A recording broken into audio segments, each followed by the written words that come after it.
Good morning guys. Ngayon palabas na po tayo ng bus stop. At ngayon, pasok na tayo sa Balete. Balete Drive kung saan po makikita po rito yung Forest Lake ng San Miguel. At ayan na po, patuloy-tuloy pa rin po tayo sa ating paglalakbay. At yan nga po, nakakuha po tayo ng pasahero sa bayan ng Balete. At andito na po tayo sa Salakot. Yun po yung unang buga. Ito po yung pangalawang buga kung saan lumababa. Ito nga po pala ang Bidasto School kung saan madami pong estudyante ang nag-aaral dyan. Andito na rin po tayo sa tinatawag nilang kambyo o pinagbarilan. Yung kanto po na yon. At ito na nga po yung tulay na naghihiwalay sa kambyo at saka Pag-asa. Andito na rin po tayo sa barangay Sakdalan. Dito po pala yung sakdalan na madami po nagtitinda ng sabon. At andito na rin po tayo sa barangay ng Bantog. At tinatawag nila Patubig. Yan po, may sumakay na lang po sa akin dito sa Patubig. At ngayon po, papasok na po tayo sa barangay ng Bulwalto. Diyan rin po yung kanto na papuntang bayan ay barangay ng Parcotela. O papasok papuntang San Isidro. Ayan na nga po, papasok na po tayo sa Nueva Ecija. Andito na po tayo sa San Roque, unang barangay po ng Gapan. Dito na po tayo sa kanto ng Mahipon. At tuloy-tuloy lang po tayo sa ating paglalakbay. At andito rin po sa Mahipon ay sa bayan po ng Baluarte, yung LTO, bagong LTO po ngayon ng Gapan. At andito na po tayo ngayon sa Malimba, kung saan po ako naninirahan. Opo, taga Malimba po ako. Dito lang po banda, sa banda na nagtitinda ng buko po rito na makikita nyo, doon po kami. Dito na rin po sa Malimba makikita yung First Home at saka yung Camellia. At ayan nga po, makikita nyo po yung Camellia dyan at saka yung First. Ang Camellia po ay sakop na po ng Santo Cristo. Opo, sakop na po siya ng Santo Cristo. At ngayon po, nandito na po tayo sa Santo Cristo. Dito po, makikita po yung bagong tayong Wilcon. Kung saan po yung malapit sa Wilcon ay mayroon pong tinatawag ditong kanto po siya ng Balante. Papunta po yun sa barangay ng Santa Cruz. Papasok sa kanto po na iyon. At andito na nga po tayo papasok sa bayan po ng Gapan. Madami na rin po nagbago sa Gapan. Bali-balita nga po rito sa Gapan is matatayuan na po daw ng SM. Ewan ko lang po kung totoo po yun, kung talaga matatayuan na po ng bagong SM. Ito nga po pala yung kanto, stoplight papuntang bypass, papuntang San Isidro. At ito na nga po pala, andito na po tayo sa munisipyo po ng Gapan. Gapan Munisipyo. Mayroon rin po palang bagong tayo dito na Robinson, nakatabi lang po siya ng Walter Mart. At ayan na nga po yung bagong tayong Robinson dito sa Gapan. Nakatabi lang po siya ng Walter Mart. Sa Walter Mart po, andyan po yung sakayan ng mga San Antonio, Peñaranda, Cabiao, dyan po pwede kayo sumakay po dyan. At ayan na nga po, papasok na po tayo sa tinatawag nilang Bukana sa Gapan.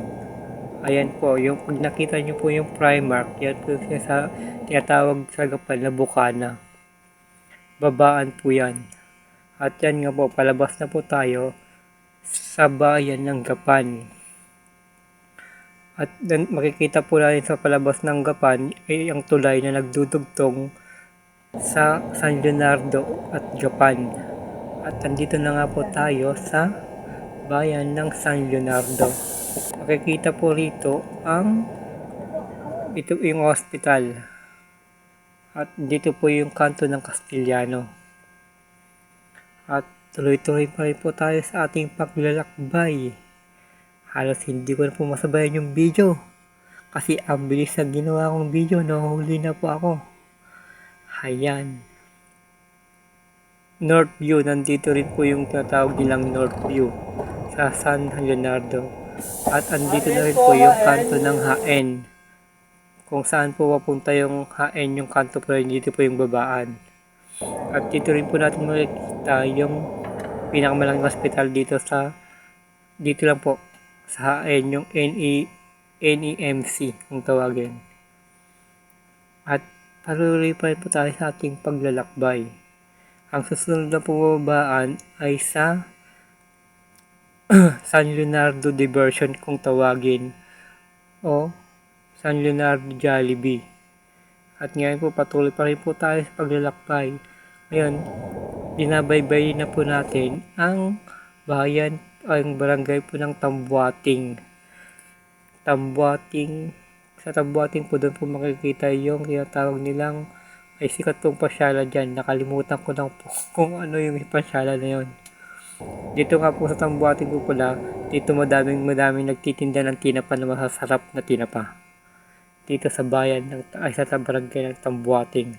Madami rin po nagtitinda dyan ng parol pag malapit na po yung Pasko. Yan po yung mga bilihan. At andito na rin po tayo, papasok na po tayo sa Santa Rosa. Ayan na nga po, nakapasok na po tayo sa Santa Rosa. At ito po yung pinaka sikat na hotel po rito, yung Consuelo Hotel sa Santa Rosa. At ayun na nga po, papasok na po tayo sa bayan ng Santa Rosa. Dito na po tayo sa City Mall, Palengke, at ito po ang isang babaan, ang tinatawag nilang New Star. At tuloy-tuloy lang po tayo sa ating paglalakbay. Kasi malapit na po tayo sa Kabanatuan na ating destinasyon. Ayan, malapit na po tayo. At dito rin po malapit na rin po natin makita ang Arko ng Kabanatuan. Kabanatuan City. Ito lang nga po yung Arko ng Kabanatuan. Nakatabi lang po ng Wilcon. Ang una pong magiging babaan po dito ay ang BIR ng Kabanatuan at ang NEUST kung saan madami pong estudyante nagbumula sa iba't ibang bayan, mga barangay na nag-aaral po dito. At ito po na po, para pasok na po tayo sa tawag nilang ang tawag dito, doctors. Madami rin po estudyante nag-aaral dito. Lalo pag uwagam, napakadami pong estudyante dyan. At andito na nga po tayo sa Pacific Villa Benita. Malapit na rin po tayo sa tinatawag nilang SM Kabanatuan, SM. Yan nga po pala, ito nga po pala ang SM Kabanatuan. Ayan. Palabas na rin po tayo ng SM at tayo pumunta na sa terminal. Ito nga po pala yung tinatawag po nilang Circum Kabanatuan kung saan madami rin po bumababa dito pag galing po ng Pasay. Karamihan po dito, madami na pong bumababa, hindi na po sila dumidiretso ng terminal po ng Kabanatuan. At ito na nga po yung daan papuntang terminal. At malapit na po tayo, ilang segundo na lang po at makakarating na tayo sa terminal ng Kabanatuan. At maladaan po natin ito yung Pure Gold. At andito na nga po tayo sa terminal ng Kabanatuan.